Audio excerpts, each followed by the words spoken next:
Hey everybody, welcome to the show that only flushes toilets that spin clockwise. That's right, it's 5 minutes you won't get back. A little show wastes 5 minutes of your time, but just remember, the 5 minutes doesn't start until we say it does. I'm Brian. I'm Heather. And so wait a minute. Are you saying you won't flush a toilet if it Well, if we go to the other side of the equator and it goes counterclockwise, I probably will flush it, but...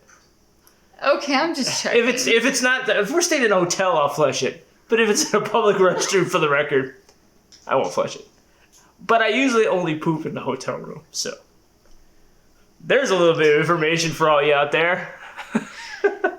So did you know that in 1943 Did I flush my toilet? there's World War II was going on? Yes, I'm aware. Yeah, did you know that? And did you know that that in order to keep normalcy, the president actually ordered President Franklin Roosevelt, that was who the president was, actually ordered and demanded that all sports continue to play. Did you know that? No. Okay, so the problem was that, like, we're going to talk about the NFL in particular because that's what I happened to look up. There you go. And apparently they were having trouble because, like, so many of their players were, fighting in the war. Oh. So anyway, did you also know? No. All this information at you right now.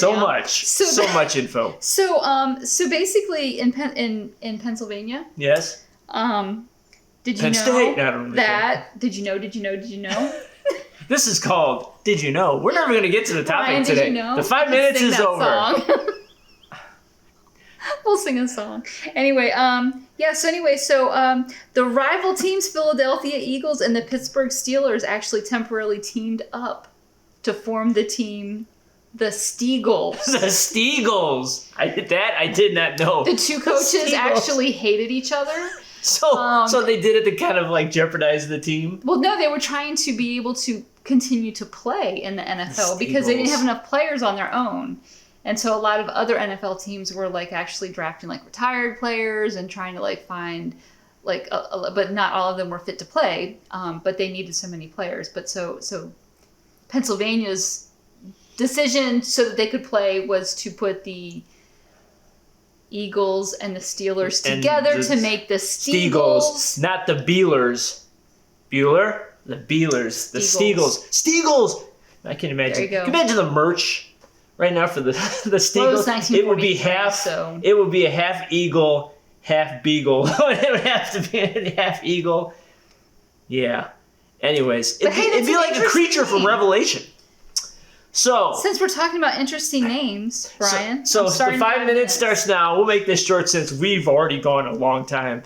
But has anybody noticed? No, we haven't, Brian. Has anybody noticed that when all post-apocalyptic shows, excuse me, have they all divide into different groups of people, and they all come up with really cool names. Not the Steagles or anything like that, but like Walking Dead, you've got the Saviors, you've got the Whisperers. We were watching I can't stop coughing.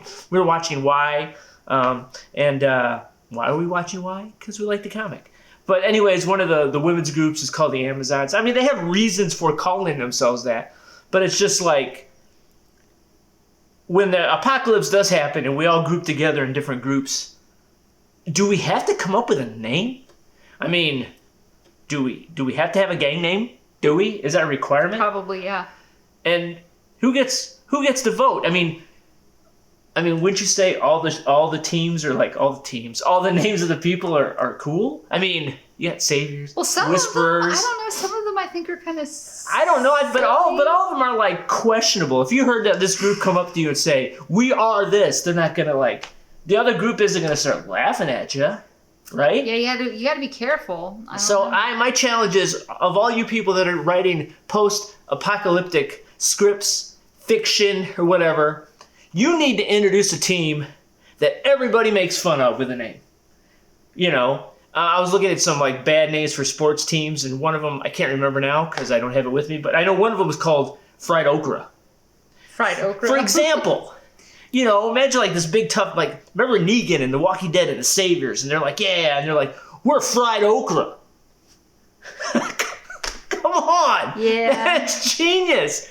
And if you come up with a really dumb name, the other groups of post-apocalyptic groups, or PAGs, they will laugh at you and they will not take you seriously. So if you're pretty, if you're a pretty tough group, you give yourself a really lame name, they won't take you seriously, and then you can defeat them easily. Then you have an advantage. Because they're too busy laughing at the group called Fried Okra.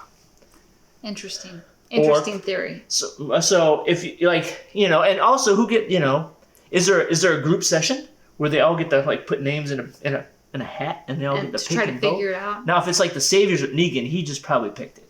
But some groups, I'm sure they do a vote on it. Possibly. There's got to be that one guy that's like, let's call ourselves the Lanyards. Or the bubble corns. The bubble corns. Meerkats. Kilts. Fuchsia Supportive Knights? undergarments. Can you imagine that? Yeah. Yeah. Fuchsiaites. Right. Fuchsiaites. And they always have and also in The Walking Dead, they not only have group names, but they have community names. Like Hilltop, Alexandria. And they all sound very warm and inviting. As much as they should, because you want people, Nobody to feel safe there. You're not going to But you don't really like outsiders anyway, and you're going to probably lock them up and give them the really bad jobs and make them, I don't know. So for all you PAG neighborhoods, post-apocalyptic groups, there should be one. And once again, that's the problem. It's Alexandria. It makes everything sound real inviting, so everybody wants to go there, and you have limited food, resources. So you want to have a bad group name. You also want to have a bad neighborhood name. So call yourself the Ghetto. Or, I don't know, call yourself Tornado Alley. Or Seismic Arena. So give yourself a name where you limit your group and you limit the threat by no one taking you seriously. Yeah. So yes, it's probably a good thing that we're discussing this in the pre-apocalyptic time, so that we're prepared for the post-apocalyptic time. We'll be on top of it. I've already got a list somewhere. Okay, we'll start. Do you have a list? No. And I have to start learning how to grow tomatoes because that's apparently. You ever notice that too? Especially specifically Walking Dead, the TV show, that tomatoes are bigger vegetables. Mm-hmm. Aren't they a fruit technically? Aren't they? We've had this conversation. Anyway, but it's so they show all these plants and stuff, but it's always tomatoes because they're big and you can see them, and they're always making stuff with tomatoes. You don't see them growing bananas or walnuts. Or carrots underground, or peas. That's right. Peas would be a good one.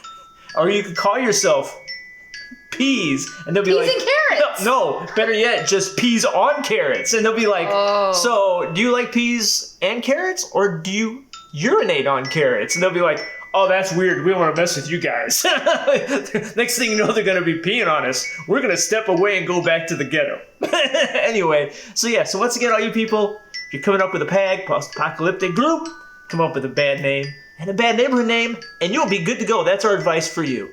Yeah. So we got. Anyway, I'm Brian. I'm Heather. And just remember, it isn't a great day until we wasted 5 minutes of your time. And we'll see you next week. I think we successfully did that today. Yeah, we did. Definitely. We ruined everybody's time. Peas on carrots!